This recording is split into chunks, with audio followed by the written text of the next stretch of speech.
No vamos a repetir todos los procesos, vamos a repetir en sustratos claves. La glucosa 6-fosfato se va a convertir en glucosa 6-fosfato. Y la glucosa 6-fosfato se va a transformar en 6-fosfogluconato. Está haciendo una vía alterna. Esta vía la conocemos como la vía pentoso-fosfato. Como tal, esta vía, vamos a generar lo que son los NADPH, ¿ya? Que son muy diferentes a los NADH o NAD reducidos, ¿no ve? Quiero que hagan esta diferencia. Este tema lo van a llevar más adelante con mi compañera, que es la vía pentoso-fosfato. O, muy alterna, ¿no? Esta glucosa 6-fosfato puede convertirse en glucógeno, que es una forma de almacenamiento. Y esto lo vamos a conocer como la glucogénesis.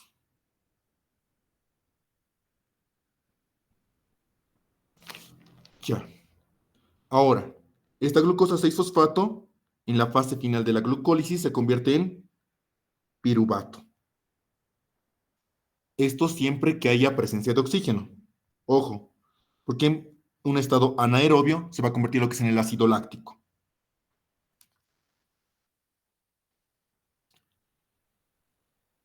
Ahora, a este mismo sitio pueden unirse lo que son las proteínas, ya a piruvato. Este piruvato, por la descarboxilación oxidativa, se puede convertir en lo que es acetil-CoA. Este acetil-CoA lo que hace es ingresar al ciclo de Krebs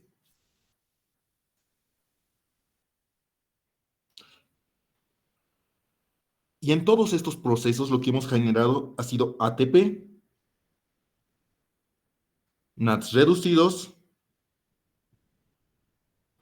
y FATs reducidos. Con lo que conocemos, ¿no ve? ATP, moneda energética de cambio. Pero este NAD y este FAT también tienen que convertirse en ATP. Hasta ahí se produjo, ya dijimos, se produció ATP, NAD y FAT. ¿Y qué pasa con este NAD y FAT?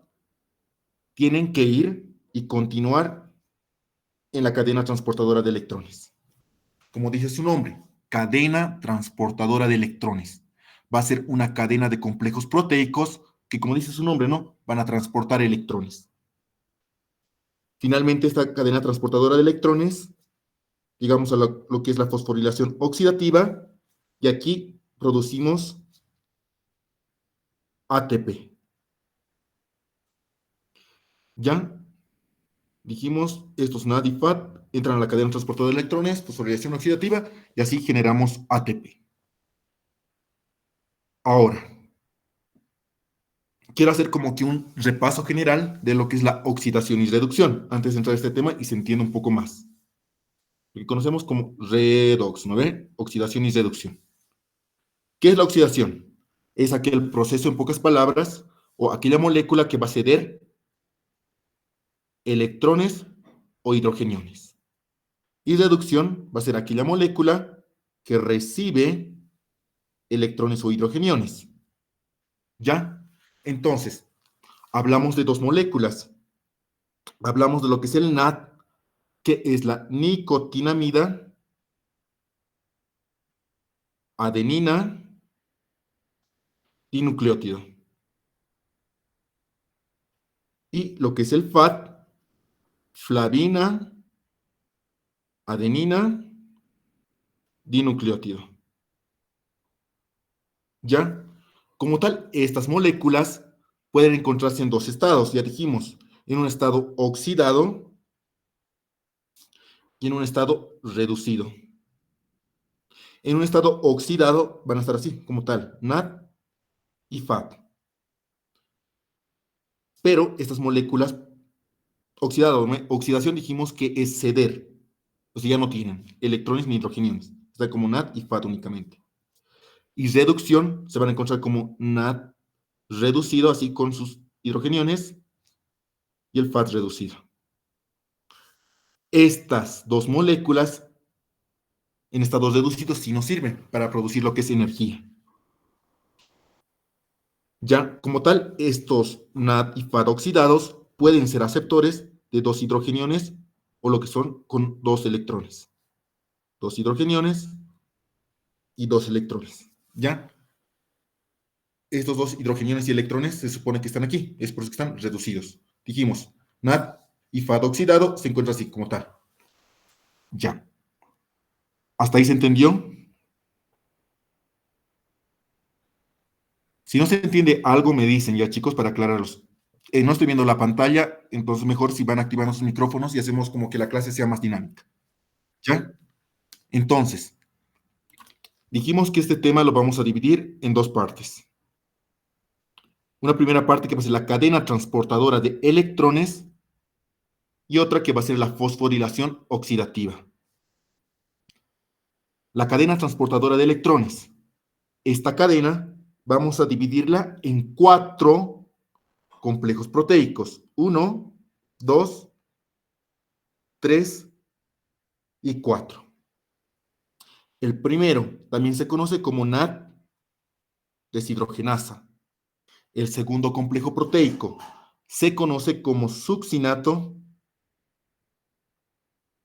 deshidrogenasa. El tercer complejo proteico se conoce como citocromo reductasa y el cuarto complejo proteico como citocromo oxidasa. Ya. A medida que vamos avanzando, yo sé que esto les suena, succinato deshidrogenasa. ¿Ya llevaron esto en qué ruta? En el ciclo de Krebs. Entonces, esta es una enzima del ciclo de Krebs y también es un complejo proteico en la cadena transportadora de electrones. Entonces aquí, ojo, pregunta de examen. Voy a ir poniendo en todo el transcurso de la exposición en estrellitas lo que son preguntas de examen, o ya han sido preguntas de examen. En el primer complejo proteico va a tener componentes. Se compone de la flavinproteína y el complejo hierro-azufre, que nos dice que en el primer complejo tiene 8 complejos hierro-azufre. El segundo complejo también se compone de la flavinproteína y el complejo hierro-azufre. En este caso, son 3. El tercer complejo va a estar compuesto por 3.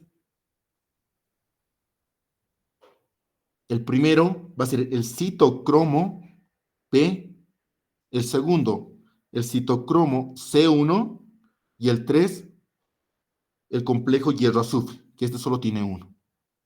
¿Ya? Cuando hablamos de citocromos, estos también pueden ser llamados como M, porque estos como tal poseen grupos hemo. Y el grupo hemo tiene como metal al hierro. Ya dije, citocromos, poseen el grupo hemo. Entonces aquí va otra pregunta de examen. Citocromos, grupo hemo. Pregunta de examen. Atentos, estoy diciendo en todo el transcurso preguntas de examen. En el 4 vamos a tener al citocromo A1, al citocromo A3 y vamos a tener cobre. Y eso compone lo que es la cadena transportadora de electrones. Algo que me está olvidando, que el citocromo oxidasa necesita de oxígeno, porque es el último complejo proteico de la cadena transportadora de electrones. Y este necesita dar los hidrogeniones o electrones a una molécula de oxígeno. ¿Ya? Es como que tiene que descargar. Como cuando hablamos de la cadena transportadora de electrones, también tienen transportadores. Tiene dos transportadores, ¿ya? 1 y 2. Su primer transportador se conoce como coenzima Q o ubiquinona. Y el transportador 2 va a ser el citocromo C. Como dice su nombre, no son transportadores. Van a ser como pequeños carritos que se encargan del transporte de electrones. Ahora, cuando hablamos perdón, aquí estoy lagueando. Descarboxilación oxidativa, vamos a tener al complejo ATP sintasa, ya que se va a componer de dos complejos, un complejo F0 y un complejo F1. El complejo F0, también conocido como la unidad, subunidad transportadora de protones. Y la F1, unidad catalítica. Catalítica. ¿Ya? Este F0 va a estar compuesto por tres subunidades. Una primera subunidad A, que solo tiene una A, va a tener dos Bs y va a tener entre 10 a 14 Cs. Ya, la parte C es móvil. En la F1 vamos a ver que va a tener tres subunidades alfa, tres subunidades beta, una gamma, una epsilon y una delta. ¿Ya? Entonces repasamos. Dijimos, la cadena transportadora de electrones tiene cuatro complejos proteicos, 1, 2, 3 y 4. Y, y en la descarboxilación oxidativa vamos a hablar de la ATP sintasa. Aquí también, ¿no? Descarboxilación oxidativa. La ATP sintasa dijimos que tiene dos unidades, una F0 y una F1. Hasta ahí todo claro. Esto es diferente. O también la ATP sintasa se conoce como el complejo proteico número 5. ¿Ya? Ahora, vamos a hacer un repaso, un esquema general. ¿Dónde pasa todo esto? Todo esto se da a nivel de la mitocondria. La mitocondria sabemos que tiene dos membranas, entonces aquí vamos a hacerle como que un pequeño zoom. ¿Qué pasa a nivel de la mitocondria? Aquí vamos a dibujar la primera membrana. Esto de la cadena transportadora de electrones, por si acaso no ves, se da en la membrana mitocondrial interna, para ser más exactos, en las crestas mitocondriales. Entonces, aquí tenemos lo que es la membrana mitocondrial interna. Y aquí afuera vamos a tener lo que es FAO. Esa línea representa la que tiene una membrana bifosfolipídica, ¿no ves? Membrana mitocondrial externa.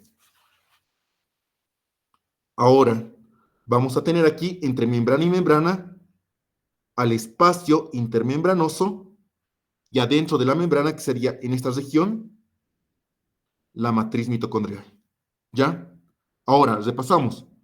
Lo que dijimos primero, cadena transportadora de electrones. Tiene cuatro complejos proteicos. El primer complejo proteico nos dice que es un complejo transmembranal, que atraviesa toda la membrana. ¿Ya? Este es el primer complejo proteico. Y nos dice también que tiene una forma de L. ¿Ya? Tenemos hasta ahí todo claro. Avanzamos. Primer complejo proteico, transmembranal.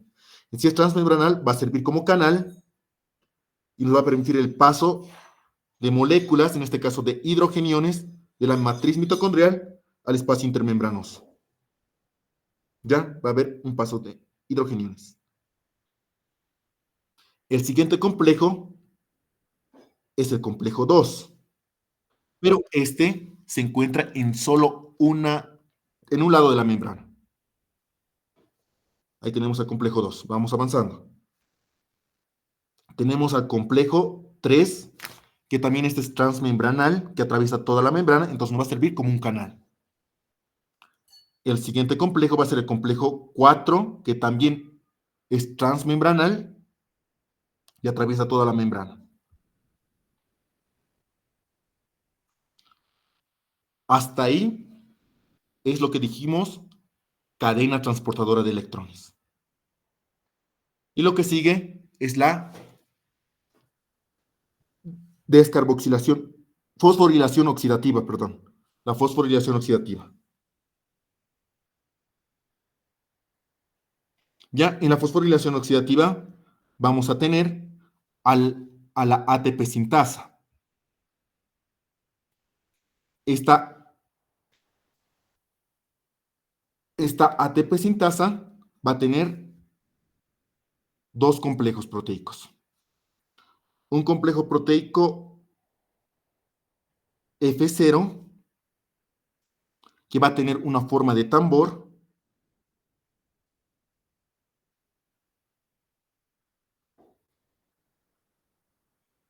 ¿ya? Una forma de tambor. ¿Por quiénes dijimos que está compuesto el F0? Dijimos que tiene una subunidad A, B y una subunidad C. La subunidad C dijimos que es entre 10 y 14. Entonces así se encuentra la subunidad C. Esta es la C. En forma de hélice, que va a permitir movimientos rotatorios. Aquí vamos a tener a la subunidad A y a la subunidad B, que tenemos dos Bs. Ya, esto voy a recorrerlo un poco aquí.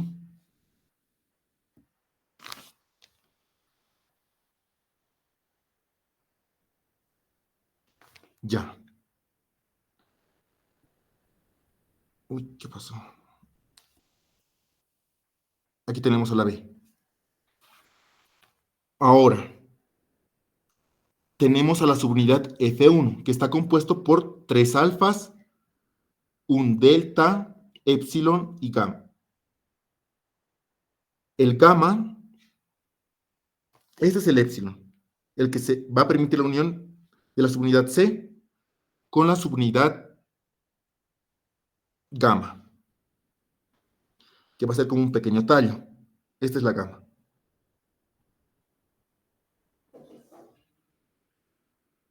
Sale aquí. Aquí va a estar la delta, que va a permitir la unión con las subunidades. Vamos a dibujar. Tiene tres alfas. Voy a ponerlo de color naranja. 1, 2, 3. Tres alfas. Y va a tener tres betas. 1, 2, 3 betas. Ya. Dijimos que estas alfas y betas son inmóviles. La que gira es la subunidad C y la gamma. La B va a permitir la unión entre la F0 y la F1, y la epsilon y delta únicamente van a permitir la unión entre estos complejos. Ahora, vamos avanzando, sigue. Dijimos que el complejo 1 se encuentra conformado por la flavoproteína y el complejo hierro-azufre. Aquí vamos a tener la flavoproteína y el complejo hierro-azufre. En el 2 dijimos lo mismo. Va a tener flavoproteína y complejo hierro-azufre. El complejo 3 va a tener al citocromo B, al citocromo C1 y al complejo hierro-azufre. El 4 va a tener al citocromo A1, A3 y al cobre. Al complejo 1 llega lo que es la NAD, el NAD reducido, y se va a convertir en NAD oxidado, ¿no? Pero este cede lo que son dos electrones. Estos dos electrones primero atraviesan por la flavoproteína y llegan al complejo hierro-azufre. Y en este proceso de atravesar esta membrana, o esta proteína, perdón, van a atravesar lo que son protones o hidrogeniones. Es como que se atraen magnéticamente, es como que se activan y pasan cuatro hidrogeniones. Dijimos, primer complejo proteico, atraviesan cuatro hidrogeniones. Estos electrones tienen que continuar. Y este complejo hierro-azufre tiene que darle a alguien. Y aquí hablamos de los transportadores. Dijimos que tenemos dos, a la coenzima Q y al citocromo C. Transportador, coenzima Q. Esta coenzima Q lo va a llevar al tercer complejo proteico. Le lleva al B, del B pasa al C1, del C1 al complejo hierro-azufre, y en este proceso que llega al complejo 3, también como que le da esa energía y permite el paso de otros cuatro hidrogeniones o protones. Continúa. Estos dos electrones tienen que darle a alguien. le da al siguiente transportador, que lo conocemos como citocromo C. Este citocromo C le va a entregar al complejo 4, llega a la 1, a la 3 y al cobre. Y nuevamente lo activa y permite el paso. Aquí, ojo, no es 4-4 como en el inicio, solo permite el paso de 2 protones o hidrogeniones en el complejo 4. 3, 2 dijimos, ¿no? Ahora, ya cumplió su función, ya transportó, por eso se llama, ¿no?, cadena transportadora de electrones. Ya transportó los electrones y ahora estos electrones tienen que volver a la matriz mitocondrial. Aquí están los 2 hidrogeniones o electrones. Y en la matriz mitocondrial le espera media molécula de agua, ambas se unen y permiten la formación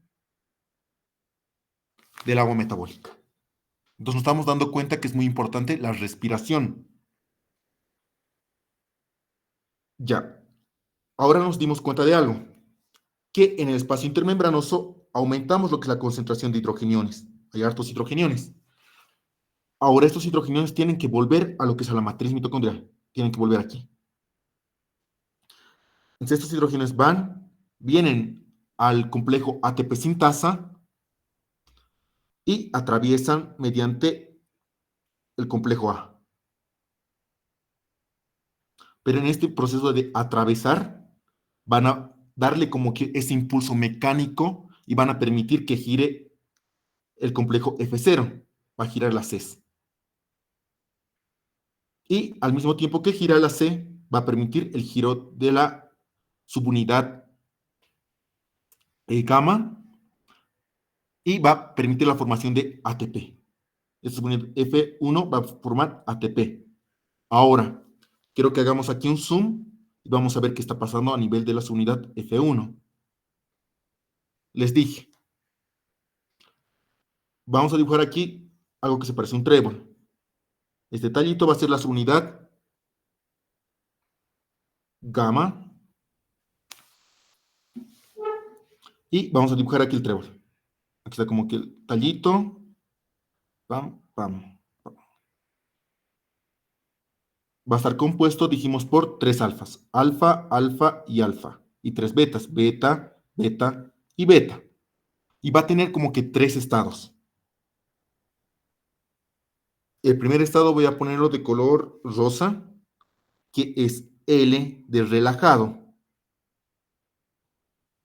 Este estado de L o relajado va a permitir, solo concéntrense en esta pequeña parte, alfa y beta. Va a permitir el ingreso de ADP más un fosfato inorgánico. El siguiente estado va a ser de T, de tenso. Aquí vamos a poner el estado tenso. En el estado tenso, lo que va, como dicen, ¿ve?, se va a poner tenso y es como que aprieta y permite la formación que este ATP y este fosfato inorgánico se unan y formen así el ATP. Y va a tener un último estado que es de O, ¿se acuerdan de open, no ve? De abierto. Aquí está el estado O, que va a permitir ya como tal lo que es la salida del ATP. Y así es como se forma el ATP. ¿Ya? Ahora, cosas importantes. Aquí viene otra pregunta de examen, que por 4 protones o hidrogeniones se va a dar la formación de una molécula de ATP. Entonces, repetimos y vamos volviendo aquí atrás. Dijimos, entra un NADH al primer complejo proteico, botamos 4 hidrogeniones. Coenzima Q va al tercer complejo proteico, otros 4 hidrogeniones, hasta ya tenemos 8. Al citocromo C le da el complejo 4 y otros 2 hidrogeniones. Entonces decimos que por una molécula de NAD reducido, ganamos 10 hidrogeniones. Y si dijimos que 4 hidrogeniones equivalen a un ATP, con 2 ya tendríamos 8 y nos sobran 2. Entonces hay una ganancia neta de 2.5 ATPs. Ahora, ¿qué pasa con el segundo complejo proteico? Aquí llega el FAT reducido. Se convierte en FAT. Lo mismo, pasa lo mismo. Llega a la subunidad a la flavoproteína, los 2 electrones entran a la flavoproteína, hierro azufre, este hierro azufre le da a la coenzima Q y va avanzando. Llega al tercer complejo, bota 4 hidrogeniones, pero ojo, estamos saltando el primer complejo proteico. Hasta ahí tenemos una ganancia de 4 hidrogeniones. Le da al citocromo C, ese citocromo C lo pasa al complejo 4 y hay otra ganancia de 2 hidrogeniones. Y hasta ahí tendríamos que por cada FAT reducido va a haber una ganancia de 6 hidrogeniones. Y esto equivale, dijimos, por 4 hidrogeniones, una molécula de ATP. ATP, entonces por 6 sería 1.5 ATPs. Pregunta de examen, pregunta de examen y pregunta de examen. ¿Cuántos hidrogeniones se necesita para formar una molécula de ATP? 4 hidrogeniones. ¿Qué cantidad de ATPs forma un NAT reducido? Genera 2.5 ATPs y un FAT reducido genera 1.5 ATPs. Pregunta de examen y pregunta de examen. ¿Hasta ahí está todo claro o alguien tiene alguna duda para volver a repetir?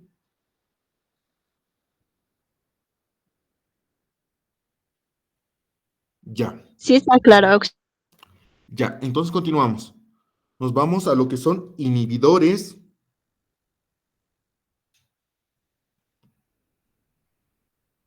Inhibidores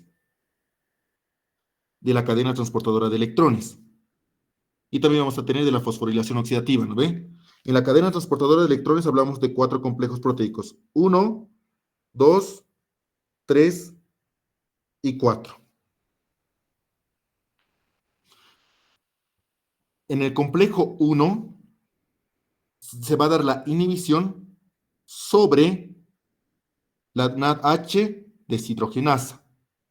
Exactamente va a inhibir, perdón, el paso de flavina a la ubiquitina. Ahora vamos al esquema. Inhibe este paso de los electrones de la flavina a la ubiquitina. Afecta este paso, inhibe este paso. Ahora vamos a ver quiénes son. ¿Quiénes inhiben? Inhiben lo que son los barbitúricos.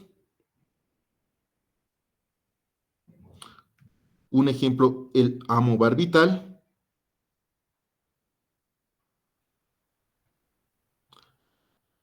Otro inhibidor va a ser la pericidina A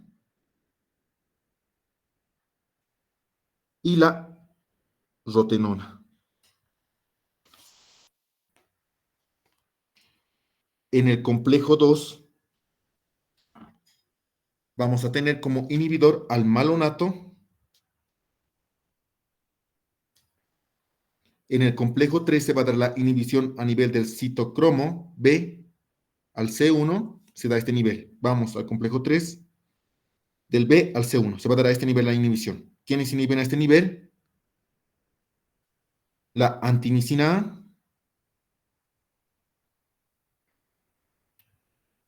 y el dimecaprol. A nivel del complejo 4, a nivel de la hemo A3, a que se da los dos electrones, dijimos, del hemo A3 en todo este proceso, hasta que se da los hidrogeniones. ¿Y quiénes inhiben a este nivel? Inhiben el cianuro, el monóxido de carbono y las ácidas. ¿Quiénes inhiben a nivel del complejo 5? O a nivel de la ATP sintasa, ¿no? Lo que conocemos como fosforilación oxidativa. A la oligomicina y los antracósidos.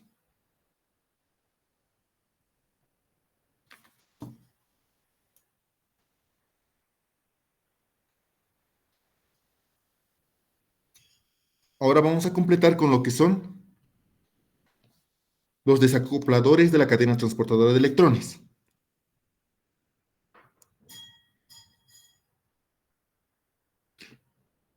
o también conocidos como UCP. Hablando de los desacopladores de la cadena transportadora de electrones, vamos a tener el de tipo 1 que se encuentra a nivel del tejido graso pardo, el 2 y 3 a nivel muscular y el 4 y 5 a nivel del sistema nervioso central. La UCP1, o conocido también como termogenina, que dijimos que se encuentra a nivel de tejido graso pardo, ¿cierto? Esta se va a encargar de la producción de calor. Ahora, vamos a ver de qué forma. Tejido graso pardo. Aquí voy a dibujar un tejido graso pardo. La célula, aquí hay grasita, es el tejido graso pardo, y tiene mitocondrias. Entonces vamos a ver que se va a dar en este tejido graso pardo también lo que es la cadena transportadora de electrones y fosforilación oxidativa. Y cuando hablamos de complejos, hablamos del complejo 1, que dijimos que tiene una forma de L, ¿cierto? 1. El complejo 2, que solo se encontraba en un lado de la membrana. El complejo 3, el complejo 4, y finalmente aquí es lo que es la ATP sintasa, que estaba compuesta por dos unidades, F0 y F1. Ah, pero ¿dónde se encuentra esta UCP? Se encuentra este nivel, UCP. Dijimos, ¿no ve que aquí hay el paso de hidrogeniones? Pasan hidrogeniones, dijimos 4 en el primero, 4 en el tercero y 2 en el cuarto. Pero, ¿cuál era el siguiente paso? Que tenían que ir al complejo ATP sintasa. Pero en vez de irse aquí, esta UCP pasan por la UCP, generando lo que es de esta forma calor. A esto se le conoce como desacopladores de la cadena transportadora de electrones. También entre ellos la tenemos a la tiroxina, que es una hormona tiroidea también conocida como la T4, y a los ácidos grasos de cadena larga. Entonces aquí quiero que pongan énfasis en los desacopladores de la cadena transportadora de electrones y en los inhibidores de la cadena transportadora de electrones. Estoy poniendo aquí estrellitas, preguntas de examen.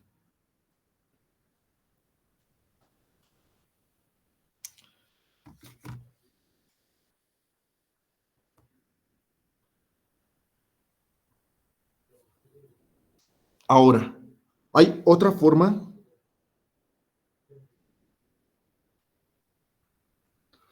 Mejor, aquí, a ver, datitos extra para complementar, para que se acuerden. Los barbitúricos o amobarbital, esto también es pregunta de examen, para que se vayan acordando. Son sedantes del sistema nervioso central. La pericidina A son antibióticos, la rotenona son pesticidas y veneno para peces. La malonato, también son preguntas de examen, es herbicida o pesticida. La antimicina A también es como antibiótico. El dimecaprol sirve como tratamiento de intoxicación de metales pesados, como el arsénico, mercurio y plomo. El cianuro sirve para la extracción de oro.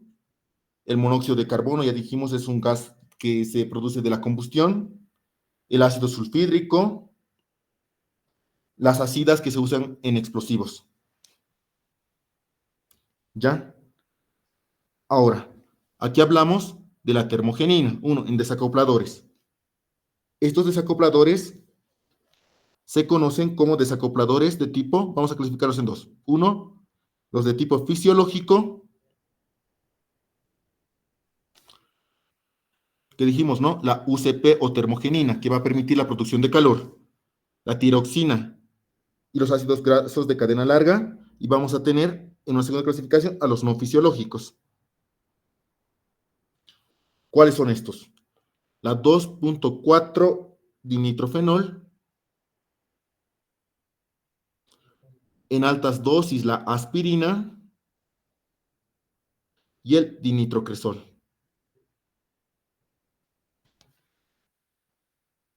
Entonces, cosas a memorizar. Que sepan diferenciar lo que son los desacopladores de la cadena transportadora de electrones. ¿Cuáles son los fisiológicos? Dijimos la termogenina, tiroxina, estos grasas de cadena larga. Y los no fisiológicos, el dinitrofenol, la aspirina y el dinitrocresol. ¿Hasta ahí está todo claro, chicos? ¿O alguien tiene alguna duda? Vamos. Ahora vamos a revisar preguntas de examen. Preguntas de examen del doctor Pérez. Comenzamos. Dice, ¿cuál de los siguientes procesos es la mayor fuente de energía en los organismos aeróbicos? Algo que dijimos, mira, dice, inciso A, fosforilación oxidativa. B, ciclo de Krebs. C, gluconeogénesis. D, vía pentosa fosfato y E, glucólisis. ¿Cuáles, chicos? Organismos aeróbicos. Vamos aquí. Dijimos que lo que es la cadena de transporte, la fosforilación oxidativa, esto es la de fosforilación oxidativa, pero como para que se dé esto, tiene que ceder estos electrones. Entonces dijimos, o hidrogeniones, dijimos que necesita presencia de oxígeno. Entonces, ¿cuál de estos procesos produce mayor fuente de energía? Va a ser la fosforilación oxidativa. ¿Cuál de las siguientes vitaminas participa en la estructura química del FAT reducido? Es la vitamina B2. Ya, chicos, esto me olvidé como datito extra. ¿Dónde está? Aquí está. ¿Cuál de las siguientes vitaminas participa en la estructura química del FAT? En la FAT participa la vitamina B2 y en la NAT B3. Siguiente pregunta.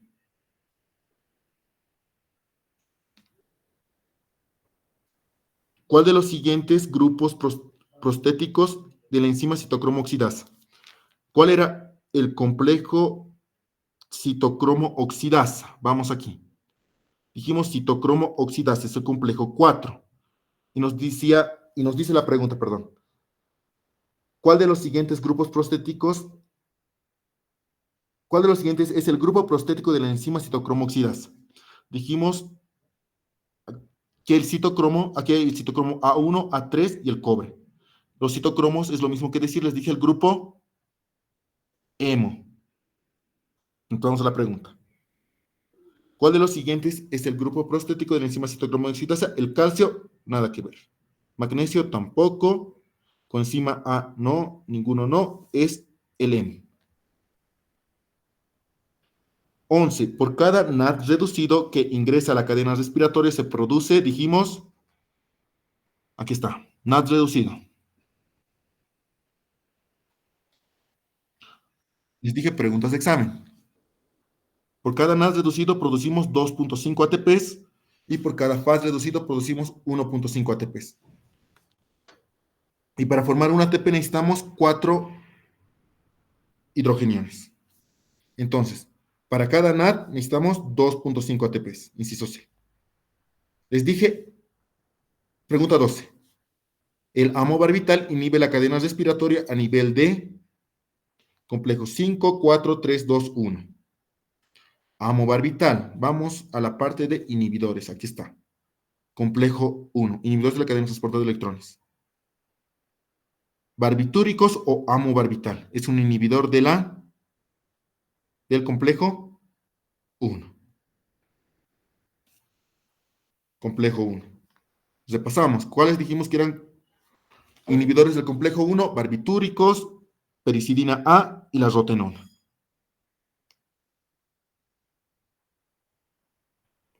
13. Las termogeninas son considerados como, dice, inhibidores de la cadena respiratoria. Inciso B, inhibidores de la fosforilación oxidativa. C, desacopladores de la cadena respiratoria. D, estimulación de la fosforilación oxidativa. Y E, ninguna. Termogenina. Recuerdan que les expliqué con el esquema de que producen calor. Son desacopladores de tipo fisiológico. ¿Cuáles tenemos entre los desacopladores de tipo fisiológico? Dijimos a la termogenina, a la tiroxina y a los ácidos grasos de cadena larga. Aquí está, pregunta de examen, ya entrada. Vamos, atención. Entonces aquí sería, es un desacoplador de la cadena respiratoria. ¿Cuántos protones deben pasar por la ATP sintasa para generar un ATP? Dijimos 4 protones. ¿Cuántas moléculas de NAD se producen? Esto es del ciclo de Krebs, ¿no ves? Se producen 6. Por si acaso, aquí de paso, chicos. Esto ya han llevado el día de ayer. En la glucólisis, si es por vía aerobia, vamos a producir 2 NADs reducidos y 2 ATPs. En la descarboxilación oxidativa, vamos a producir 2 NADs reducidos. En el ciclo de Krebs, vamos a producir 6 NADH, 2 FADH y 2 ATPs, que se partirían a la mitad, ¿no? Es por molécula de glucosa, porque esta molécula de glucosa va a permitir 2 vueltas en el ciclo de Krebs. Y serían 3 NADH por vuelta, un FADH por vuelta y un ATP por vuelta. ¿Qué nos dice la pregunta? ¿Cuántas moléculas de NADH se forman por cada molécula de glucosa? Está bien, en este caso sería 6.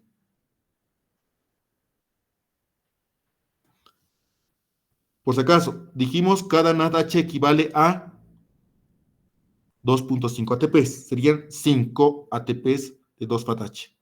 Más 2, en total en la glucólisis estaríamos formando 7 ATPs por molécula de glucosa. De paso de ayer. De los NADH, cada NADH dijimos que se genera 2.5 ATPs. En la descarboxilación oxidativa generaríamos lo que son 5 ATPs. Estos 6 NADH, cada NADH a 2.5, los FADH a 1.5 dijimos y 2 ATPs.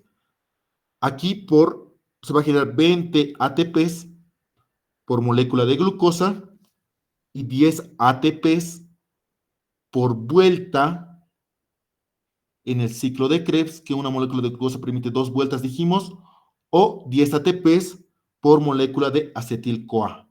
¿Ya? Por si acaso siempre suele ser pregunta de examen, chicos. ¿A cuánto equivale y qué ganancias hay?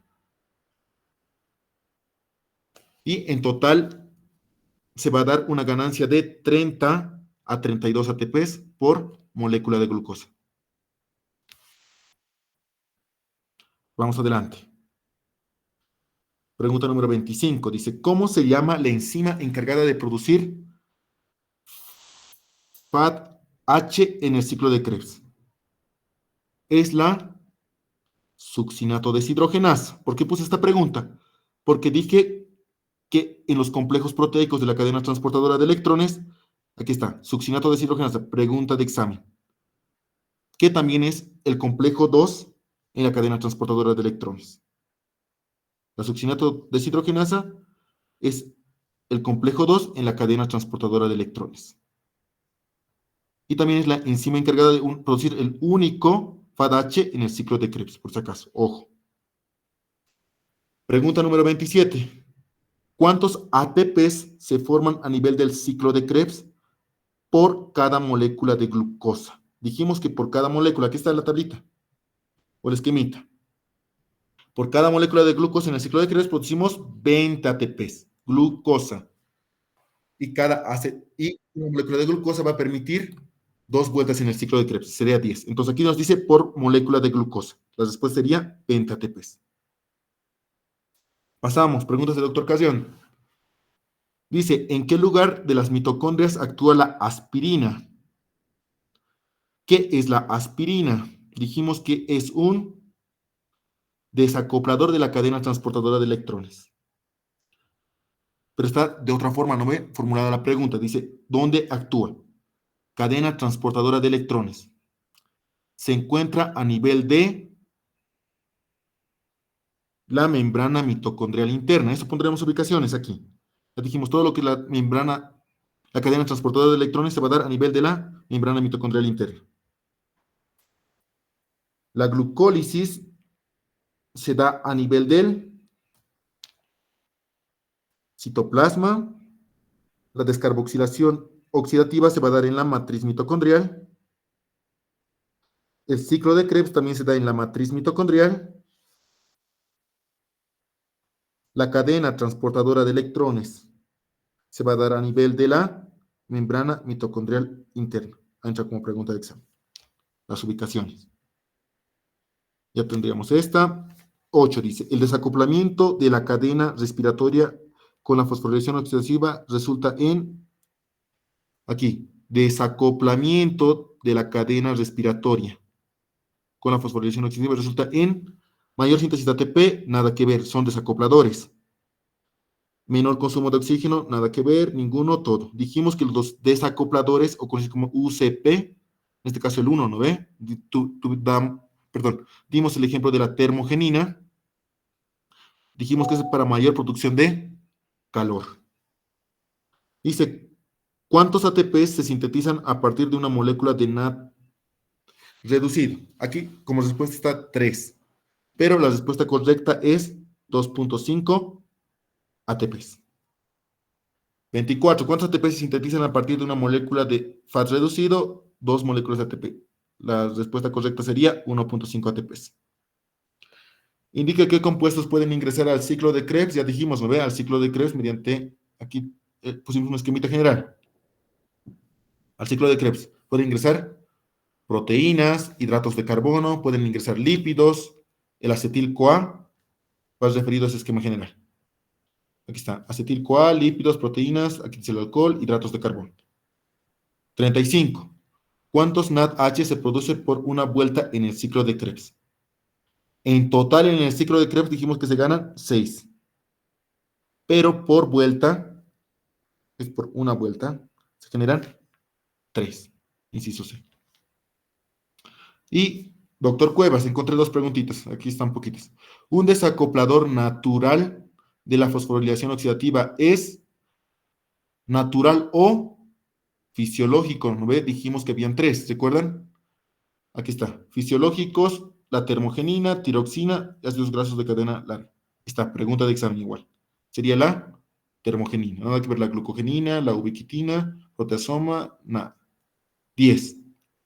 Uno de los siguientes compuestos es considerado desacoplador de la fosforilación oxidativa, dinitrofenol. Desacoplador, dinitrofenol o dinitrocresol, lo puse aquí. Aquí está, dinitrofenol. La aspirina altas dosis y el dinitrocresol. Espero les haya servido y se haya entendido, chicos. Eso es todo con respecto a la cadena transportadora de electrones y la fosforilación oxidativa. ¿Alguien tiene alguna duda?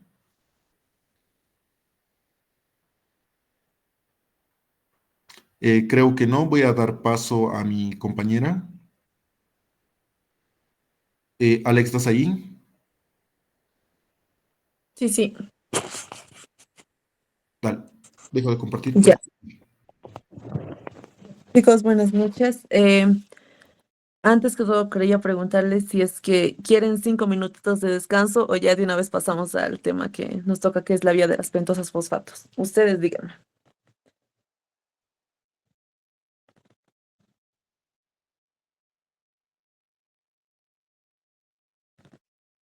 O escríbanlo al chat, chicos, ¿qué prefieren?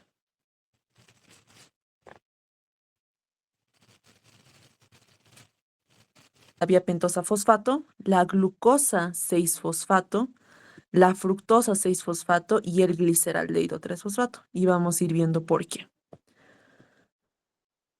Bien, chicos, entonces la vía pentosa fosfato va a iniciar de aquí, parte de aquí, en esta vía alterna. Glucosa se convierte a glucosa 6-fosfato y de aquí se va a desviar. La glucosa 6-fosfato se va a convertir a 6-fosfogluconato. En esta reacción, ¿qué va a pasar? Se va a quitar un hidrógeno de esta glucosa 6-fosfato.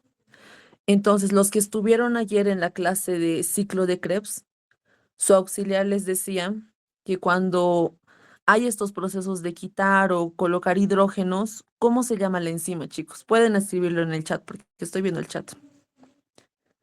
O cuando hay NADs, FADs, ¿cómo se llama aquella enzima?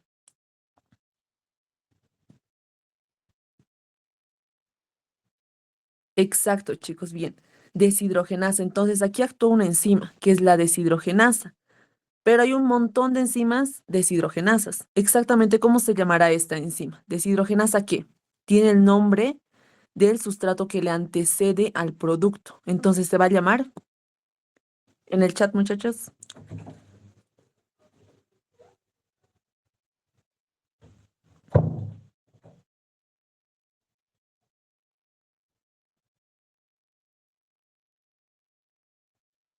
¿Cómo se llamaría, chicos, la enzima? Esta enzima es importante.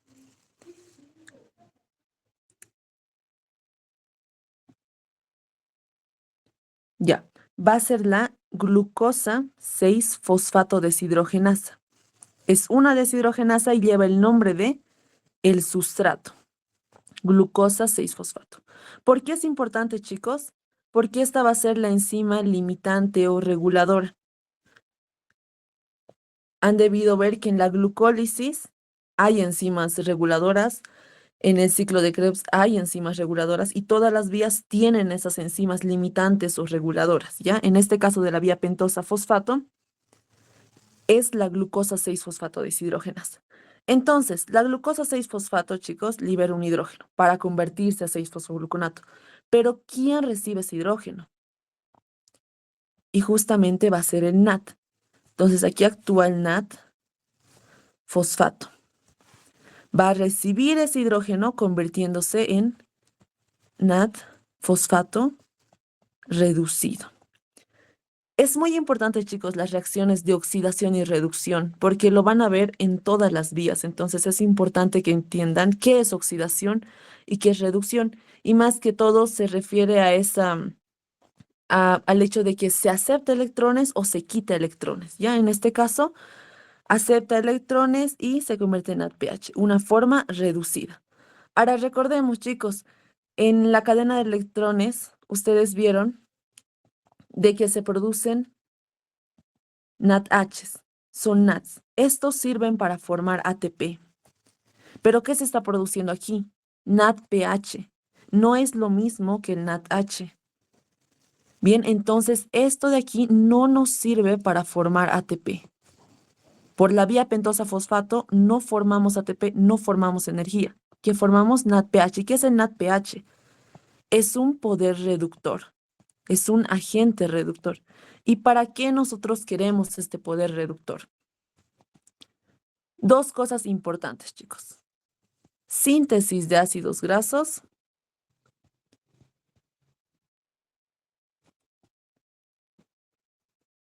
y para poder reducir las especies reactivas de oxígeno. Los eros o también llamados ROS, ya que esto está en inglés, es lo mismo, especies reactivas de oxígeno. Ahora, ¿qué serán estas especies reactivas de oxígeno, chicos? Estas especies reactivas de oxígeno van a dar lugar al estrés oxidativo. Y un poquito nos vamos a ir a este tema porque es importante y en algunas preguntas de exámenes habla más que todo de este estrés, o de este estrés oxidativo. Entonces, chicos, este estrés oxidativo se da lugar ante muchos factores. Por ejemplo, está la obesidad, los factores de riesgo que han debido avanzar en salud pública, tabaquismo, sobrepeso, alcoholismo, las radiaciones electromagnéticas, ¿qué más? ¿Qué más? Las infecciones. Entonces, ¿qué causa todo esto, chicos? Esto va a causar un desequilibrio entre los eros, las especies reactivas de oxígeno, y los antioxidantes. Y no sé si alguna vez habrán escuchado sobre los antioxidantes. Esto en nuestro cuerpo de manera normal, fisiológica, está en equilibrio. Pero cuando aparece alguno de estos factores de riesgo, las especies reactivas de oxígeno aumentan y los antioxidantes disminuyen. Cuando esto está en alta cantidad, altera muchas células, muchos órganos y puede llegar a destruirlos. Entonces es malo si está en desequilibrio y si los eros se encuentran en alta cantidad. Entonces siempre tienen que estar en equilibrio. ¿Y quién se encarga de mantenerlos en equilibrio? Los antioxidantes. Entonces estos antioxidantes pueden ser naturales, como las vitaminas. Existen la vitamina E, la vitamina A, carotenos. Y dentro de nuestro cuerpo, ya que esto lo tenemos que consumir, pero dentro de nuestro cuerpo existen enzimas antioxidantes que se van a encargar de disminuir esos eros, esas especies reactivas de oxígeno. Ahora, ejemplos de estas especies reactivas de oxígeno, chicos, tenemos, por ejemplo, el superóxido dismutasa, perdón, el superóxido, este es, ¿no? Superóxido. ¿Qué más? Tenemos el peróxido de hidrógeno, y este lo deben conocer muchos. Lo conocen como el agua oxigenada. ¿Y esto cómo se usa, chicos? Y lo han debido ver igual en microbiología. Como desinfectante o antiséptico se usa este peróxido de hidrógeno, ¿verdad? Pero podemos ver que en nuestro cuerpo igual se puede crear este peróxido de hidrógeno, pero es una especie reactiva de oxígeno. ¿Qué más, chicos? Tenemos el ácido hipocloroso. Tenemos el radical oxidrilo. Entonces, estos son algunos ejemplos de especies reactivas de oxígeno, chicos. No se olviden de estos, porque si bien tienen una función hasta cierto punto favorable, también son malos para nuestro cuerpo. Entonces, ¿dónde vamos a ver, chicos, eso? Para que me entiendan, estas especies reactivas de oxígeno hasta un punto es bueno. ¿Por qué? Porque los macrófagos, se deben acordar de los macrófagos, chicos, lo han debido ver en micro. Macrófagos, en general los leucocitos, ¿no? ¿Quiénes tienen la función de fagocitar, chicos? A ver, escríbanlo en el chat. Dentro de los leucocitos, ¿quiénes tienen la función de fagocitar a los patógenos? ¿Qué células fagocitan?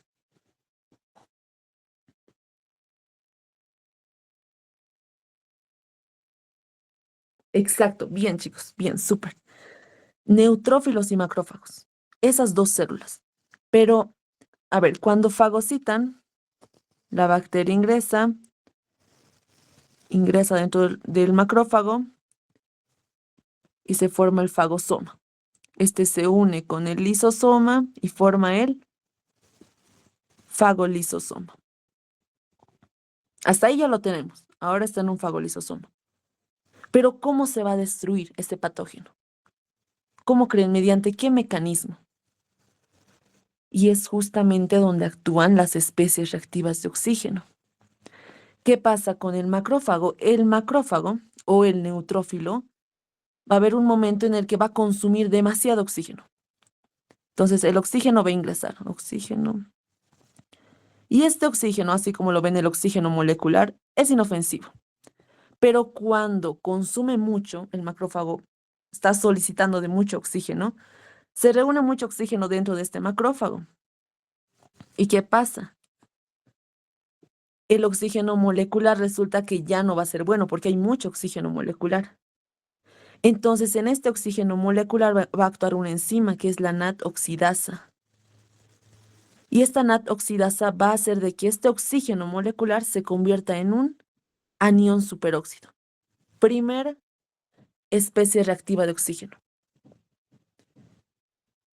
Este oxígeno, bueno, este superóxido, anión superóxido, sobre este va a actuar otra enzima, que es la superóxido dismutasa. ¿Y en qué lo va a convertir? En peróxido de hidrógeno, otra especie reactiva de oxígeno. ¿Para qué el macrófago está haciendo todo esto? Para destruir a este patógeno, porque no basta con haber formado el fagosoma, el fagolisosoma, está ahí dentro, sigue ahí, tiene que ser destruido. ¿Y quién se va a encargar de eso? Justamente estos radicales libres. Ya tenemos al anión superóxido, al peróxido de hidrógeno. Entonces, chicos, ese mecanismo de producir reactivos de oxígeno, se lo llama estallido respiratorio. ¿Y quiénes lo hacen? Las células que fagocitan. Como me decían, los neutrófilos y los macrófagos. Entonces, chicos, se produjo el peróxido de hidrógeno, pero pasa que a veces el peróxido de hidrógeno no es suficiente para destruir la bacteria. Entonces, ¿quién actúa? La mieloperoxidasa. La mieloperoxidasa va a transformar al peróxido de hidrógeno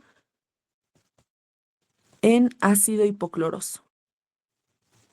En general, se van produciendo hipoaluros que van a tener el componente de cloro,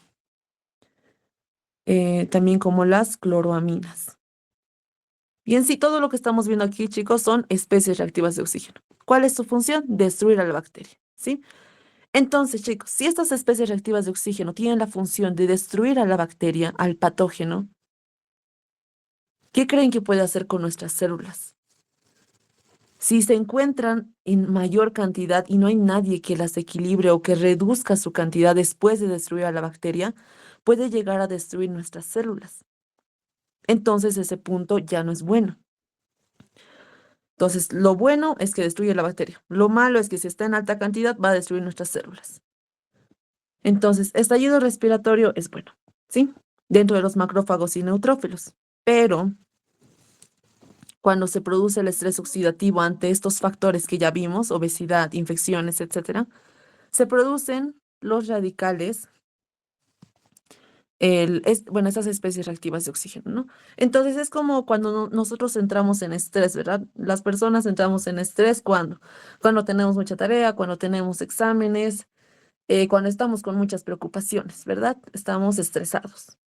A las células les pasa lo mismo, entran en estrés, pero ellas entran en estrés por diferentes causas que ya los mencionamos aquí, que son los factores, ¿verdad? Entonces, si ese estrés oxidativo se encarga de producir estos eros, alguien tiene que regular eso y van a ser los antioxidantes. Entonces, ya vimos los naturales, vimos que hay enzimas. Vamos a entrar aquí. ¿Cuáles son las enzimas antioxidantes? Entonces, chicos, a ver, volvemos aquí. Vamos a trabajar con el peróxido de hidrógeno. Para disminuir la cantidad de peróxido de hidrógeno, porque supongamos que ya está en alta cantidad, ya no es bueno, ¿quién va a actuar? Vamos aquí. H2O2 va a actuar una enzima que es la glutatión peroxidasa. ¿Qué va a hacer esa glutatión peroxidasa? Lo va a convertir en agua, dándole hidrógenos. Entonces, en sí esto se convierte en 2 moléculas de agua. ¿Verdad? Si le dio 2 hidrógenos, esto sería en sí H4O2, lo que convierte en una molécula de agua y otra molécula de agua, y por eso al final digo que forma 2 moléculas de agua. Una molécula de agua, chicos, es inofensivo. Entonces pasamos de algo que era totalmente ofensivo, dañino para nuestras células, en transformarlo en una molécula de agua que es totalmente inofensivo. Esta glutatión peroxidasa, chicos, usa un componente importante, que es el glutatio. Ahora, el glutatión es una proteína, chicos, es un tripéptido. Eh, chicos, ¿quién sabe de qué aminoácidos está compuesto el glutatio? Si lo saben, escríbanlo en el chat.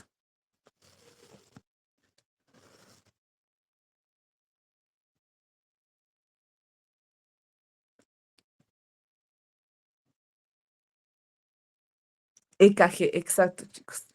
Ese es su memotécnico, EKG. Ahora por aquí tenía una imagen. Aquí está, miren. Aquí tenemos a la estructura del glutatión, conformado por, me decían E. ¿E de qué? Es la abreviatura de una letra del glutamato. La K, SG en realidad, ¿no? SG, cisteína. Y la G de glicina. Entonces aquí tenemos a los 3 aminoácidos, glutamato, cisteína, glicina. La cisteína le da ese azufre que tiene. ¿Ya? Entonces, por eso en su abreviación del glutatión lo van a ver como GSH. Justamente es por este grupo sulfidrilo. ¿Ya? Entonces, miren chicos, aquí igual está un esquemita. Lo vamos a hacer con esto. Les decía, peróxido de hidrógeno se transforma en agua, molécula de agua, molécula inofensiva. ¿Por cuál enzima? La glutatión peroxidasa. Chicos, así como muchas de las enzimas de las vías metabólicas funcionan con cofactores o coenzimas. Entonces, ¿a qué se refiere? A que utilizan vitaminas o utilizan metales para funcionar. Si no existe este metal o vitamina, no funciona. Va a ser una enzima inactiva, ¿sí? Con esta glutatión peroxidasa no es la excepción. ¿Qué va a utilizar? El selenio. Necesita de este metal para funcionar, ¿sí? Entonces, chicos, les decía que la glutatión peroxidasa requiere de glutatión, que es un tripéptido, una proteína. Pero este glutatión lo necesitamos en su forma reducida, es decir, aquí, esto. Tenemos 2 moléculas de glutatión, aquí está su grupo sulfidrilo, en su forma reducida. ¿A qué me refiero? A que tiene hidrógenos, no se olviden. Forma oxidada, por ejemplo, del NAT, ¿cómo era? NAT sin hidrógenos. Esta es la forma oxidada. ¿Cómo era el reducido? NADH, por ejemplo, ¿no ve? Tiene el hidrógeno, eso es reducido. Entonces aquí tenemos forma reducida de glutatión, tiene el hidrógeno. ¿Para qué lo queremos en su forma reducida? Miren el sentido de las flechas, ¿sí? Dijimos que el glutatión peroxidasa va a utilizar el glutatión, pero reducido. ¿Para qué? Porque hemos dicho que cede hidrógenos a este peróxido de hidrógeno para formar molécula de agua. Entonces es necesario tener al glutatión en su forma reducida. Cuando la glutatión peroxidasa ya usó los hidrógenos, ya no hay hidrógenos, ¿en qué se convierte el glutatión? En forma oxidada. Entonces el glutatión en su forma oxidada ya no nos sirve. No podemos usarlo. Entonces, ¿qué necesitamos? Necesitamos otro componente que lo reduzca. Necesitamos reducirlo otra vez. ¿Quién entra ahí? El NADPH.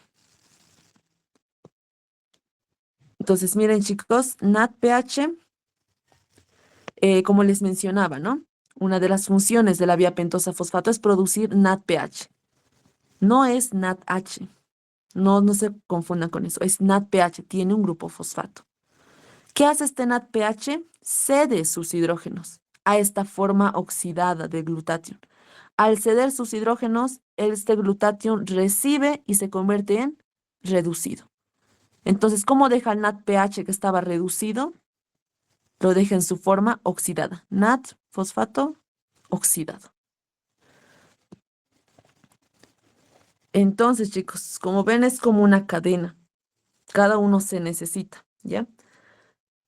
Pero, ¿qué es lo importante de todo esto que hemos visto?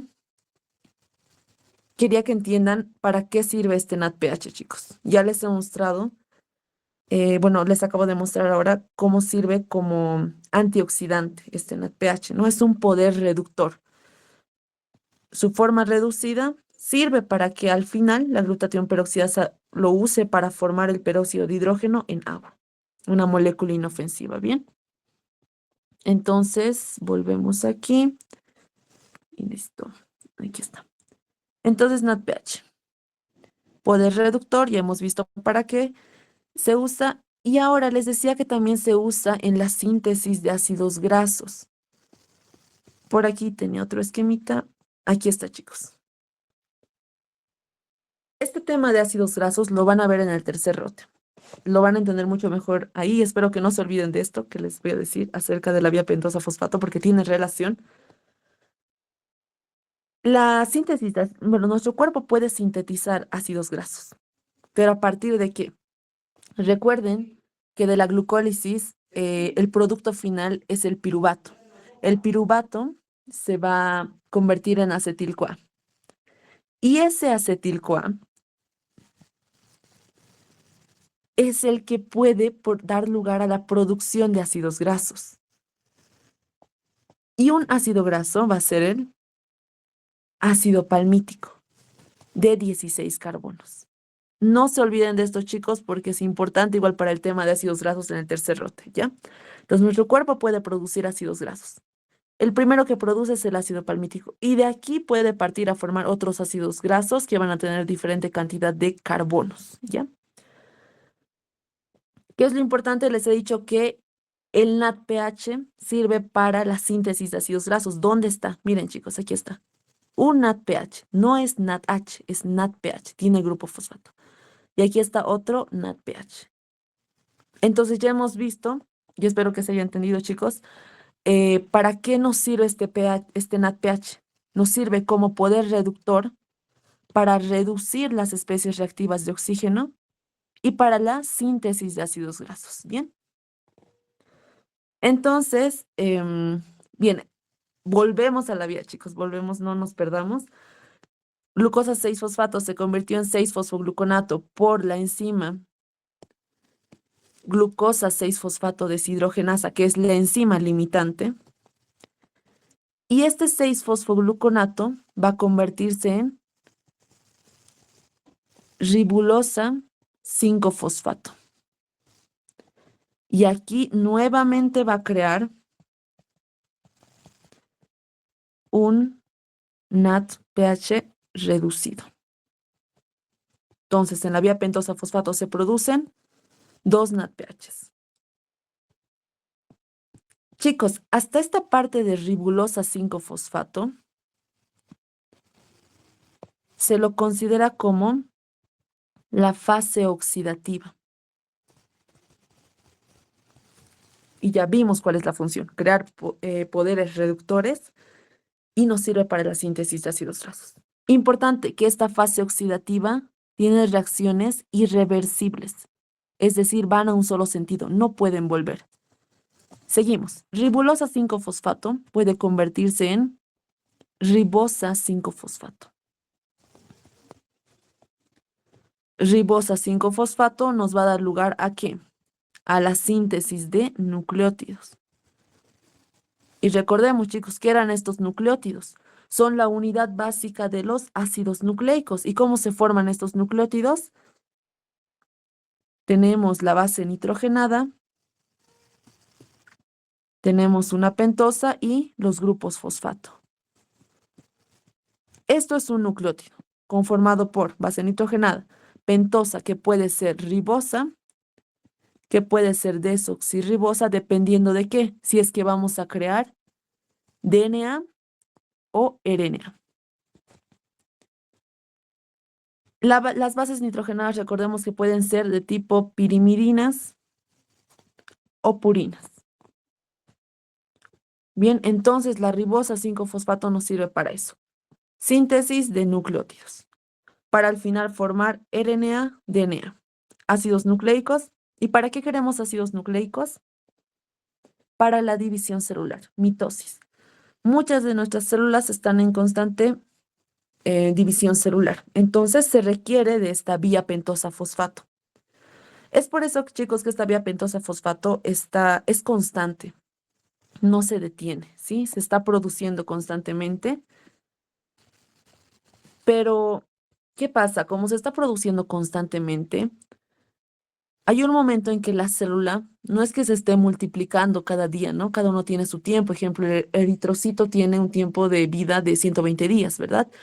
Y recién va a cambiar, va a producir la división celular. En ese tiempo que no hay la división celular, se está acumulando la ribosa 5-fosfato. Entonces, chicos, no puede acumularse aquí ribosa 5-fosfato tanto. ¿Qué va a pasar? Y esto lo van a ver en su libro de Harper. Toda la vía pentosa fosfato, que es larguita, y justamente voy a explicar eso ahora. No es necesario que lo sepan, pero sepan el por qué es tan largo. Es para que esto no se acumule, porque como es una vía en constante producción, la ribosa 5-fosfato no puede acumularse, entonces lo va a hacer mediante otros sustratos. Y aquí vamos a ver, chicos. Tenemos la ribulosa 5-fosfato, ¿verdad? ¿Se acuerdan? Esto estaba dentro de la fase oxidativa. esta ribulosa 5-fosfato se produce, o bueno, da lugar a la ribosa 5-fosfato y también a la celulosa 5-fosfato. Ahora, chicos, recordando un poco, y quiero que aquí escriban en el chat, porque esto ya lo avanzaron el día viernes. Avanzaron la clasificación de carbohidratos según su grupo funcional, los epímeros. Entonces, si bien esto no nos sirve para el examen y porque es un montón de sustratos, que la verdad tal vez ni se acuerden, pero nos sirve para repasar esta clasificación de carbohidratos. Entonces, chicos, díganme, la ribulosa, según su cantidad de carbohidratos, ¿qué es? ¿Será una triosa, tetrosa, pentosa, hexosa? ¿Qué será? Escríbanlo en el chat, chicos.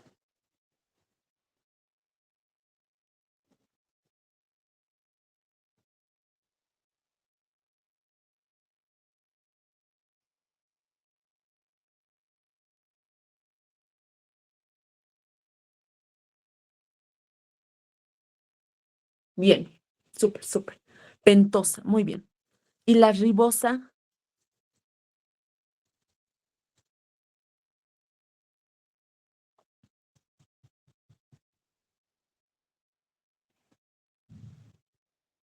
La ribulosa es una pentosa, muy bien. La ribosa, ¿qué será, chicos?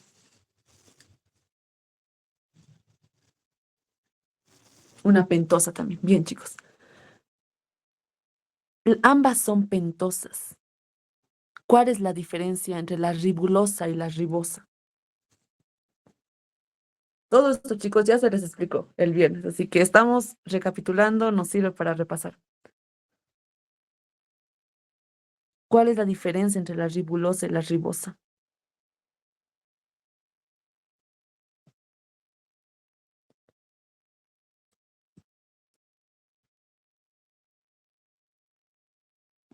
Pentosa. Súper, muy bien. Tenemos aldosas, cetosas. Entonces, la ribosa y ribulosa son pentosas. ¿Qué las diferencia? Que la ribosa va a ser una aldosa y la ribulosa una cetosa. ¿Qué era una aldosa, chicos? Cuando hablamos de aldosa, estamos hablando de un aldehído, ¿verdad? Tenemos una cadena carbonada y el grupo carbonilo se encuentra en un extremo. A eso llamamos aldehído. En cambio, en la cetosa tenemos una cadena carbonada y el grupo carbonilo se encuentra en medio de la cadena. A eso llamamos cetosa. Bien, en eso se diferencia, chicos. Entonces, ¿qué enzima actuará aquí? Actúa una isomerasa. ¿De qué se encarga esa isomerasa? Solo de mover este grupo carbonilo para convertir ribulosa, que era una cetosa, lo convierte a aldosa. ¿Cómo? Solo moviendo este grupo carbonilo al extremo, moviendo ese grupo funcional. Ahora, chicos, la celulosa, ¿qué será? De acuerdo a su número de carbonos.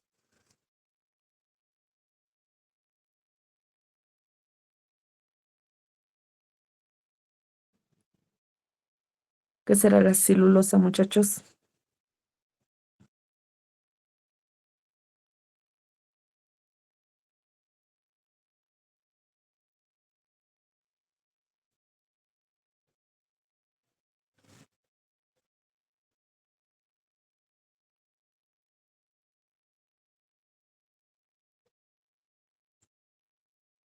Celulosa, ya. Celulosa, chicos, es igual una pentosa de tipo cetosa.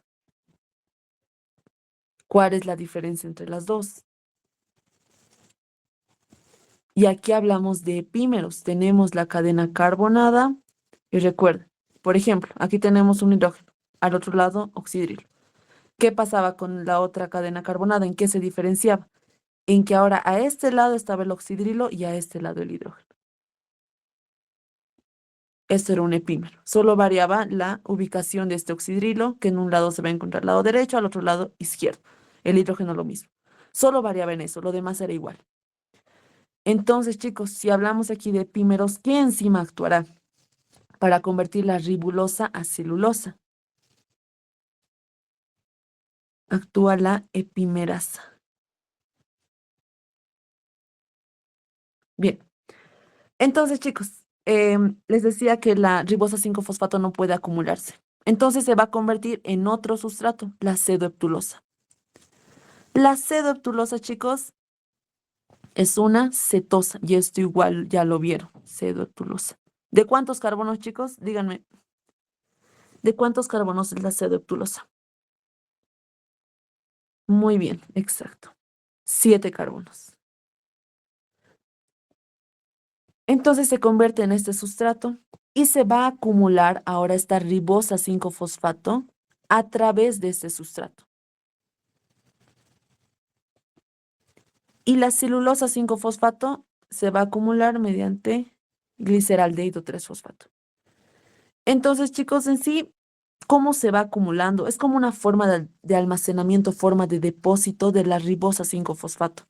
Es una vía constante que tiene que buscar formas de almacenarse mediante otros sustratos. Y es por eso que usa todo esto. Pseudoeptulosa 7-fosfato, usa la eritrosa 4-fosfato, tenemos la fructosa 6-fosfato y así. Todos los sustratos que ven son formas de depósito de la ribosa 5-fosfato.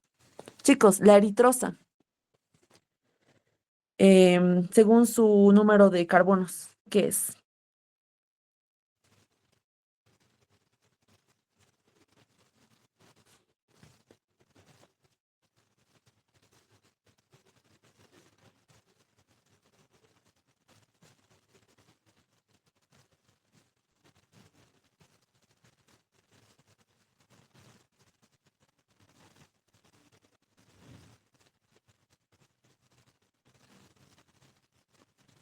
Es una tetrosa, chicos, de 4 carbonos.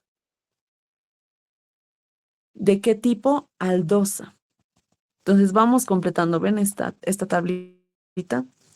Para esto más que todo nos sirve esto, ¿no? Para repasar los carbohidratos, su clasificación. Entonces, chicos, miren, cuando hablemos del dosa, se van a acordar de que en los carbohidratos van a ver que terminen osa. Las cetosas también, pero más que todo en ulosa, ¿ya? Ulosa. Ribulosa, cilulosa, pseudoeptulosa. Las aldosas solo en osas, ¿ya? Bien, chicos, entonces, aquí han debido haber sustratos ya conocidos. ¿A quiénes han visto? En todo esto que vimos en esta vía, ¿qué sustratos conocidos vieron que pertenecen a la glucólisis?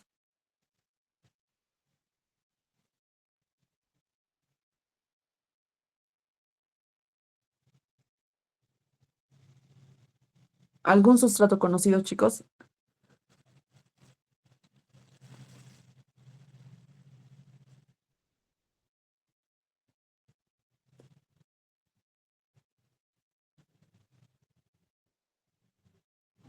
Exacto. Ujú.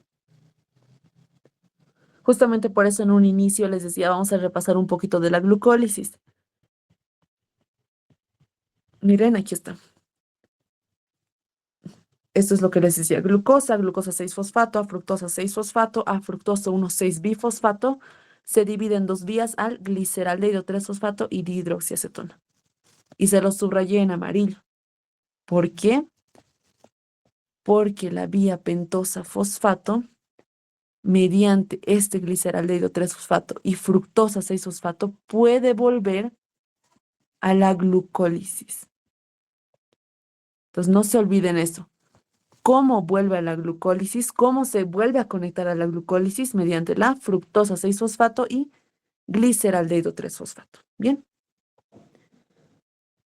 bien chicos. Entonces, esto ya les dije, no va a entrar a su examen, era más que todo para repasar los carbohidratos. Sí lo van a ver en cualquier esquema que busquen en Google, en Harper, en cualquier libro, para que lo entiendan más que todo, que son formas de depósito de la ribosa 5-fosfato.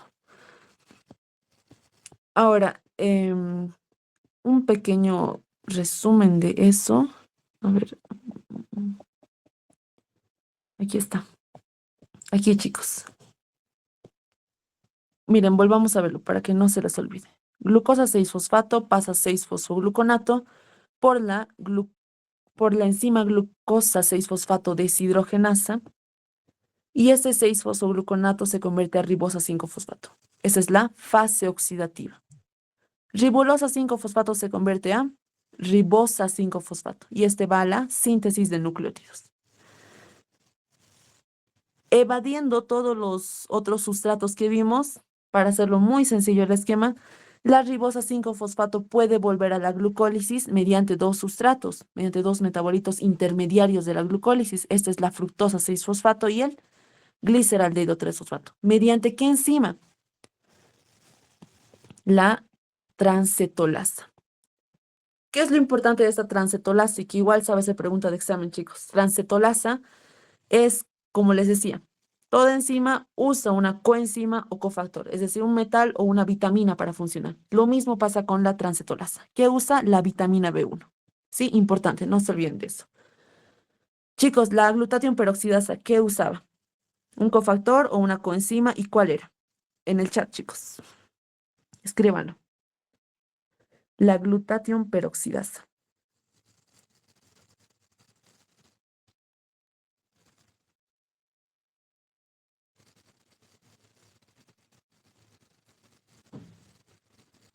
Muy bien, súper, chicos. Eso igual no se olviden, eso igual es pregunta de examen. Usa el selenio, ¿ya? Ahora, de la transcetolasa no se olviden, usa la vitamina B1. Hay otra enzima, chicos, como ya hemos visto aquí hay un montón de sustratos, ¿verdad? Sustratos. Entre todo esto hay otra enzima que actúa, que es la transaldolasa.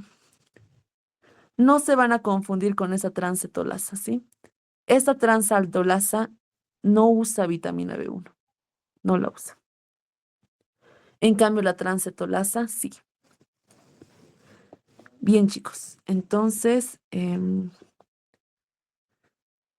eso sería más que todo las vías. Ahora quisiera mencionarles un poquito de la clínica, porque eso es lo bonito de las vías, de verlo en bioquímica, ver un poco de las enfermedades, ya que cuando alguna enzima se encuentra deficiente, se producen enfermedades. Y lo han debido ver, y al menos en este rote hay muchas enfermedades que preguntan. Chicos, entonces miren, cuando la glucosa 6-fosfato deshidrogenasa, que es la enzima limitante, se encuentra deficiente o está disminuida, ¿qué creen que pase? Si está deficiente, no se va a producir este NADPH. Y si no se produce NADPH, ¿qué creen que pase? Recordemos que el NADPH se encargaba de reducir las especies reactivas de oxígeno. Pero si no se reducen, van a estar aumentadas. No va a haber quien las controle. ¿Y qué van a producir? Y esto es importante, chicos, esta vía pentosa fosfato cobra mucha importancia en los eritrocitos. ¿Por qué? Porque es la única vía que produce NADPH en el eritrocito. En cambio, en otras células existen otras vías que producen este NADPH. Así que si no hubiera esta vía, no habría problema. Pero el eritrocito, como es única vía que produce NADPH, si no hubiera esta vía, no se produce NADPH, por lo tanto el eritrocito, ante tantas especies reactivas de oxígeno, ¿qué pasará, chicos? ¿Qué va a pasar con el eritrocito? ¿Qué creen?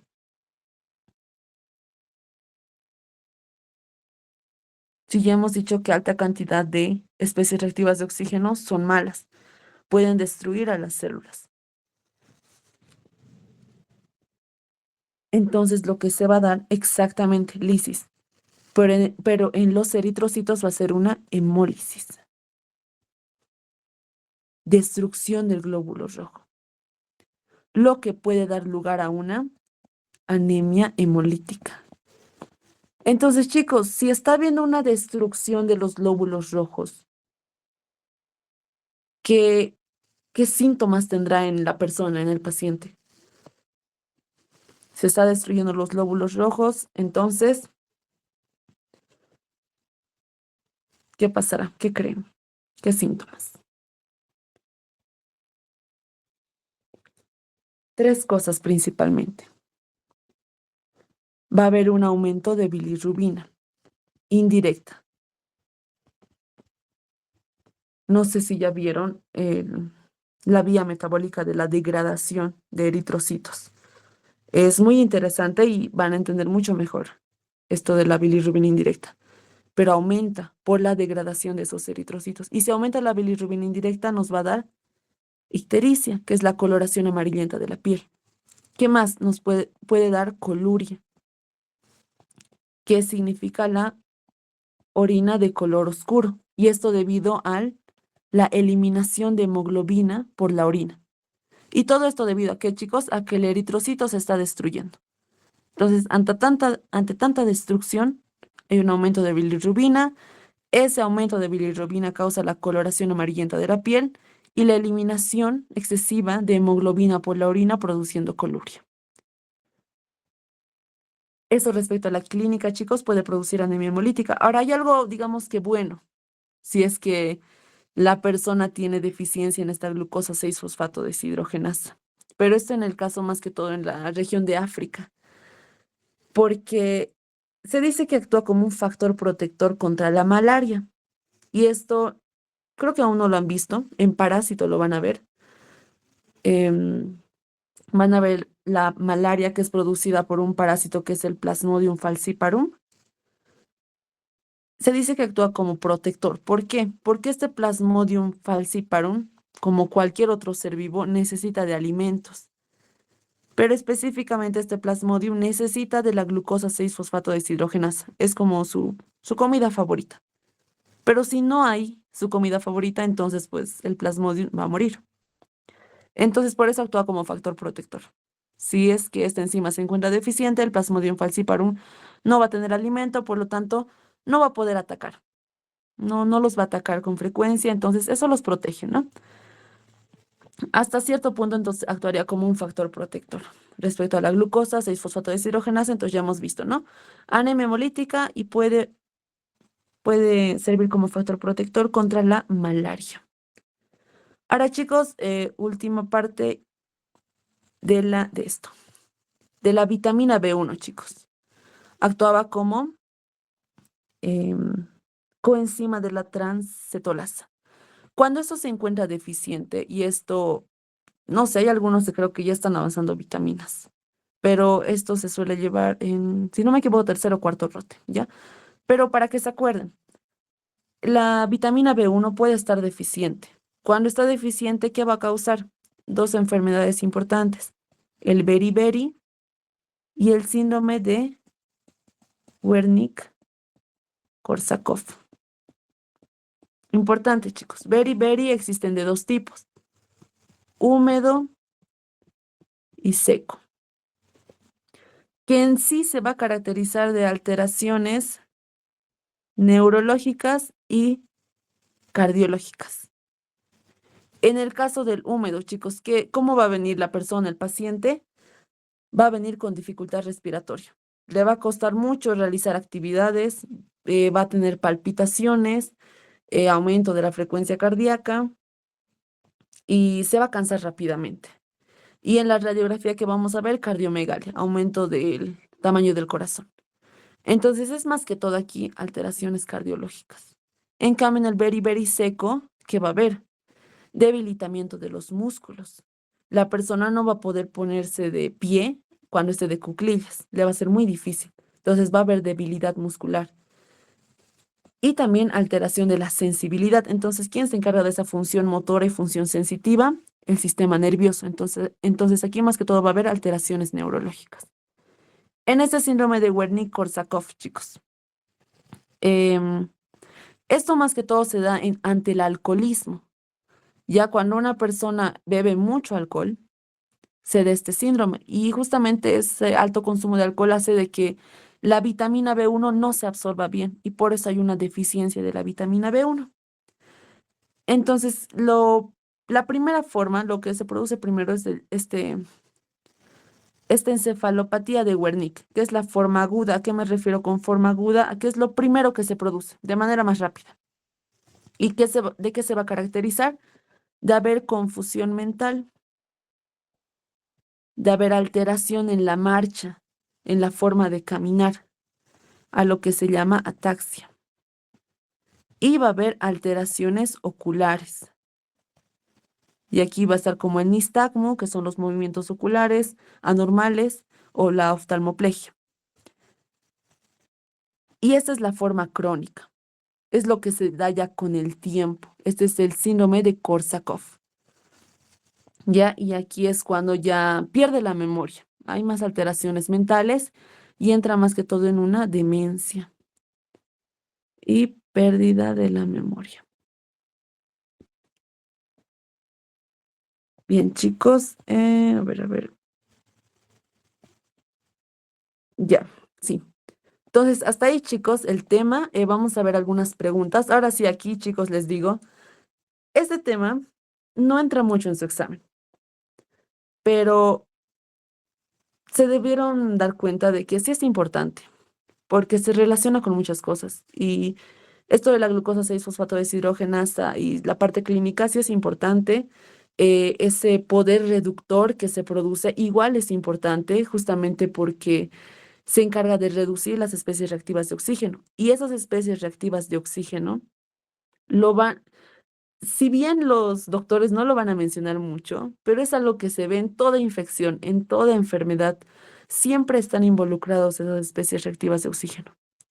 Entonces, sí es importante saber ese tema. Entonces, espero que se haya entendido, chicos. Entonces, vamos con las preguntas. Como les decía, no entra mucho, así que son las preguntas que encontré.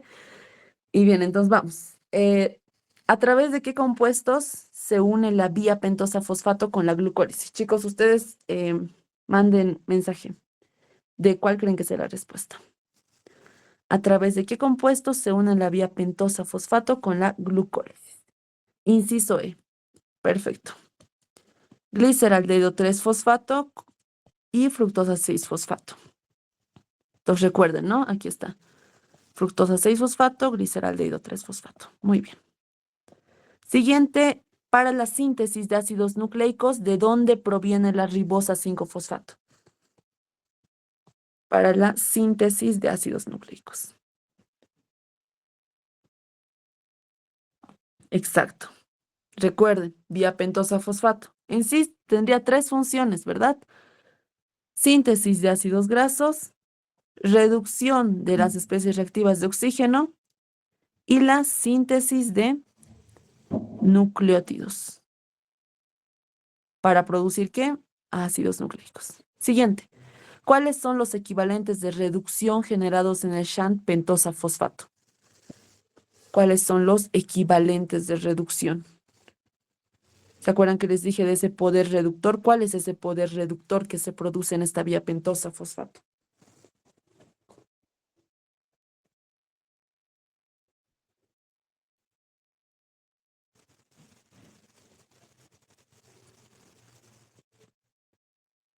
NADPH, exacto, muy bien. NADPH, no se olviden del fosfato, porque no es lo mismo que decir NADH, que es el que sí entra a la cadena de transporte de electrones. Entonces, NADPH, muy bien.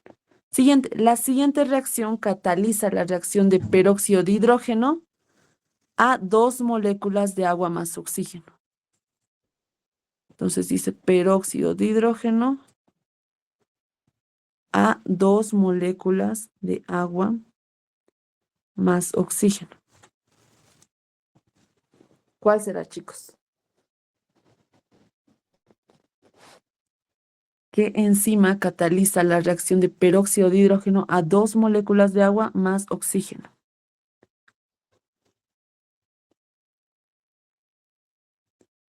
Ya, a ver.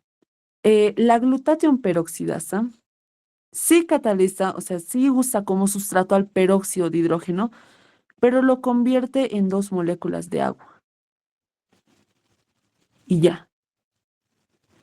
En cambio, la catalasa une 2 peróxidos de hidrógeno, o sea, sigue trabajando con el sustrato de peróxido de hidrógeno, pero une 2 y lo convierte en 2 moléculas de agua más oxígeno. Esta catalasa no está muy presente en los seres humanos, entonces no está mucho en nuestro cuerpo, más bien la que sí actúa es la glutatión peroxidasa. Entonces tengan cuidado con esa pregunta, chicos. Ya, la glutatión peroxidasa y la catalasa sí utilizan como sustrato al peróxido de hidrógeno, pero sus productos son diferentes. Y la glutatión peroxidasa es la que sí se encuentra en los humanos. Y la catalasa, pues, está en muy poca cantidad, ¿sí? Entonces, aquí sería la catalasa, ¿sí? Porque dice más oxígeno. Siguiente pregunta, chicos. La glutatión peroxidasa tiene como grupo prostético a uno de los siguientes elementos.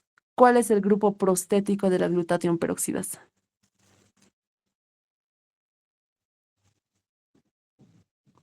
Perfecto. Selenio, muy bien. Em, la transcetolasa, chicos, ¿qué coenzima usa?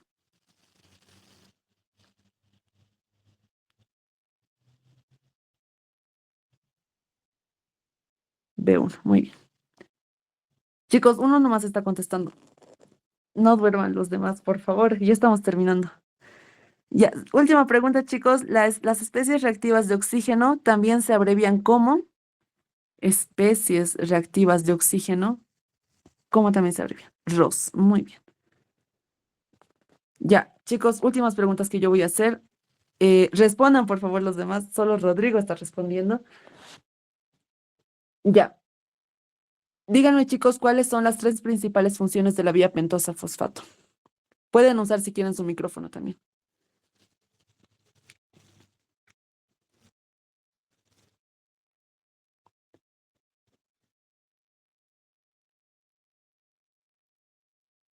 Adelante, adelante, Rodrigo. Síntesis de ácidos grasos, disminución de especies reactivas de oxígeno y síntesis de nucleótidos. Perfecto. ¿Cuál es la enzima limitante? Chicos, ya, ¿quién más? Yo voy a llamar, o si no, a cualquiera. ¿Cuál es la enzima limitante de la vía pentosa fosfato?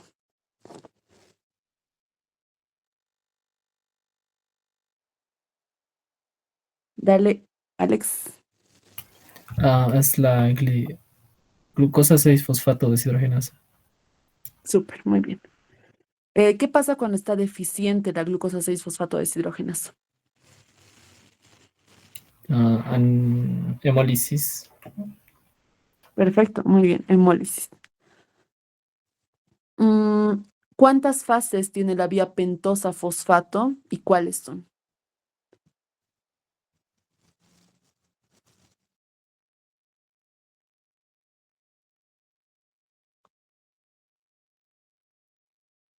Pueden escribirlo también, chicos.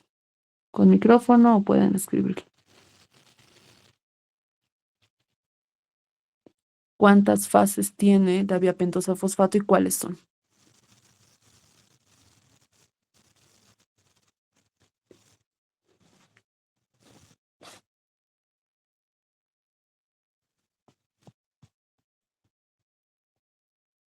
¿Ya dónde está? Aquí está. Ya, chicos, no se olviden. No, dos fases. Miren, aquí está. Fase oxidativa, que les dije, ¿verdad? Era de la glucosa 6-fosfato a 6-fosfogluconato a ribulosa 5-fosfato. Hasta ahí es la fase oxidativa. Después tenemos la fase no oxidativa, donde ya se produce la ribosa 5-fosfato que entra a la síntesis en nucleótidos. Entonces, dos fases, oxidativa y no oxidativa. Bien, no se olviden que la glutatión peroxidasa utiliza al selenio como cofactor y la transcetolasa utiliza como coenzima la vitamina B1. No se olviden de las enfermedades que produce la deficiencia de vitamina B1 como el beriberi y el síndrome de Wernicke-Korsakoff. Bien, bien chicos, no sé si hay alguna duda, pueden decirlo ahora o si todo está claro.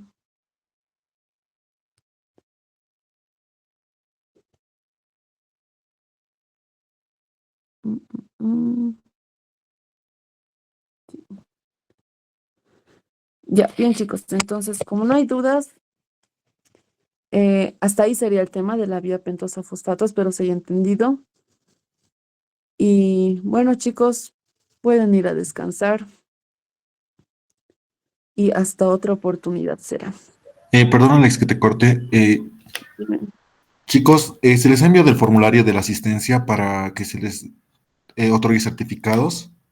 Va a estar habilitado 5 minutos más. Ya, eso es todo. Gracias por asistir.